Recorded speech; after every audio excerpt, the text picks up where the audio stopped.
और आइए अब खबरें देखते हैं विस्तार से। सीएम विष्णुदेव साय का जापान दौरे पर सीएम साय ने कहा कि उनका यह दौरा सफल रहा है। उद्योगपतियों से निवेश को लेकर चर्चा हुई है। सीएम ने कहा 3 MOU साइन होने से देश को फायदा होगा। जापान में मानव संसाधन की कमी है, मैन पावर की कमी है। ऐसे में हमारे लोगों को जापान में रोजगार के अवसर मिलने की उम्मीद है।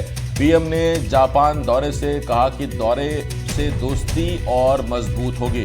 तो ये बड़ी खबर इस वक्त आपको बता दें, 21 अगस्त को सीएम विष्णुदेव साय जापान और दक्षिण कोरिया के लिए रवाना हुए थे। 31 अगस्त तक उनका ये दौरा चलने वाला है और ऐसे में जापान दौरे पर 3 MOU साइन हुए हैं। साथ ही सीएम विष्णुदेव साय ने कहा कि वहां मैन पावर की कमी है। ऐसे में छत्तीसगढ़ के युवाओं को बेहतर संभावनाओं के लिए जापान में नौकरी मिलने की उम्मीद है।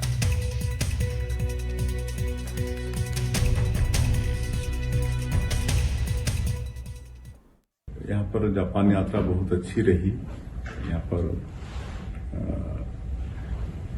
NTT के CEO से मुलाकात हुई, जेत्रो के लोगों से मुलाकात हुई है और निवेश के संबंध में उनसे चर्चा हुई है और 3 MOU साइन हुए हैं। तो इससे निश्चित रूप से हमारे देश को और हमारे छत्तीसगढ़ को लाभ होगा। हम प्रयास करेंगे कि वहाँ पर लोगों को स्किल करके और यहाँ का लैंग्वेज सिखा के, यहाँ मैन पावर की वास्तव में कमी है, तो हमारे लोगों को रोजगार यहाँ पर मिलने की काफी उम्मीद है। यहाँ ओसाका में वर्ल्ड एक्सपो 2025 का आयोजन हुआ है, जिसमें हमारे देश का भी पवेलियन लगा है और यहाँ पर हर सप्ताह अलग अलग स्टेट का भी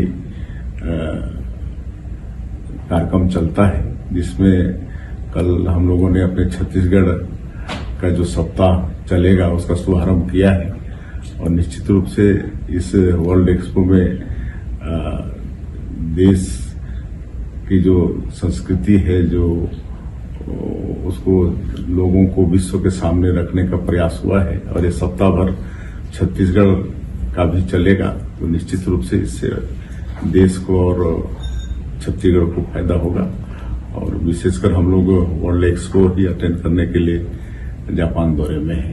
हमारे देश के यशस्वी प्रधानमंत्री श्री नरेंद्र मोदी जी बहुत जल्दी जापान आ रहे हैं और उनके आने से जो मित्रता है जापान और भारत की, वो तो वर्षों पुरानी है, लेकिन उनके आने से फिर उसमें प्रगाढ़ता आएगी और कई मायने में फायदा होगा देश को। यहाँ से निवेश को बढ़ावा मिलेगा उनके आने से हमारे देश में और कई तरह के स्किल डेवलपमेंट का काम होगा। हम लोग स्किल करके यहाँ पर मैन पावर भेज पाएंगे, सब में भी बढ़ावा मिलेगा और टेक्नोलॉजी का भी फायदा होगा। जापान में जो टेक्नोलॉजी है उसका भी फायदा हम लोग को मिलेगा। हर दृष्टिकोण से माननीय प्रधानमंत्री जी का आना हमारे देश के लिए बहुत ही फायदेमंद होगा।